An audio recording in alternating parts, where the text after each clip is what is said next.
ఈరోజు నెల్లూరు ప్రభుత్వ హాస్పిటల్లో ఉన్నటువంటి నర్సింగ్ కాలేజ్ దగ్గర నర్సింగ్ కాలేజ్ కమ్ హాస్టల్ దగ్గర ఉన్నాము. ఇక్కడ ఉన్నటువంటి పారిశుద్ధ్య కార్మికులను అనేక రోజుల నుంచి ప్రిన్సిపాల్ గారు అనేక ఇబ్బందులకు గురి చేస్తున్నారని చెప్పని పారిశుద్ధ్య కార్మికులు చెప్పడం జరిగింది. కనీసం వాళ్ళు అన్నం తినాలన్నా తాళాలు వేసుకొని బయట తినమంటున్నారు. కనీసం వాళ్ళకి చిమ్మే పని వాళ్ళ పని వాళ్ళకి చెప్పకుండా టీలు తెచ్చే కాడ నుంచి టిఫిన్లు తెచ్చే కాడ నుంచి రోడ్డు మీద పోయి ఏమి తీసుకోవాలన్నా కూడా వాళ్ళనే పంపిస్తున్నారు.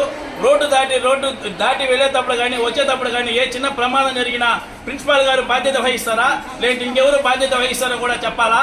అలాగే తినే దగ్గర నుంచి వాష్రూమ్కి వెళ్ళేదాకా ప్రతి ఒక్కరిని కూడా మీరేడ తినకూడదు, మీరేడ బాగకూడదు, మీరేడ కూర్చోకూడదు, మీరేడ చేయకూడదు అని చెప్పిన కావాలని ఉద్దేశపూర్వకంగానే కార్మికులను ఇబ్బంది పెడుతున్నారు. ఎందుకంటే ఒకటి రిక్వెస్ట్ చేస్తున్నాం, ఎందుకంటే ఇక్కడ అందరూ కూడా మహిళలే, మీరు మహిళలే.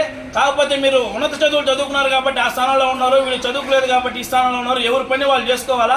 సాటి మహిళల కన్నా కూడా మహిళ అని చెప్పన్నా మీరు గౌరవం ఇవ్వాలా. కావాలని ఉద్దేశపూర్వకంగానే కార్మికులను కించపరుస్తూ అవమానపరుస్తూ ఇబ్బంది పెడుతున్నారని చెప్పి వీళ్ళు తెలియజేయడం జరిగింది.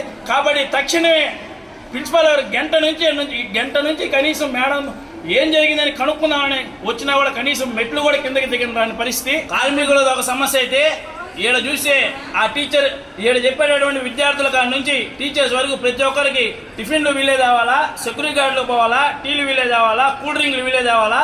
వాళ్ళు చెప్పిన వస్తువులు కానీ తేకపోతే ఈడ పని చేయలేదు, ఆడ బాగలేదు, ఈడ బాగలేదని కంప్లైంట్ పెట్టడం. అటెండర్లుగా ఉన్న వాళ్ళేమో ఇక్కడ స్టాఫ్ గా రిక్రూట్మెంట్ అయిన వాళ్ళేమో కూర్చొని ఫోన్లు చూసుకోవడం, కూర్చొని మీటింగ్లు పెట్టుకుంటున్నారు. ప్రతి పనికి సెక్యూరిటీని శానిటేషన్ వాళ్ళని వాడుతున్నారు.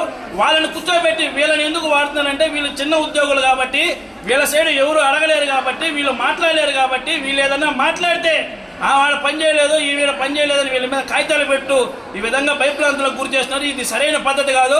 వాళ్ళ పనిలో వాళ్ళు ఏదైనా నిర్లక్ష్యం వహిస్తే దాన్ని చూపించి వాళ్ళ మీద పనిష్మెంట్ ఇవ్వాలి. కానీ కూల్ డ్రింక్ తేలేదు, థమ్స్అప్ తేలేదు, దోశ తేలేదు, ఇంకొకటి తేలేదని ఉద్దేశపూర్వకంగా ఇలా టార్గెట్ చేయడం అయితే కరెక్ట్ అయిన పద్ధతి కాదని చెప్పి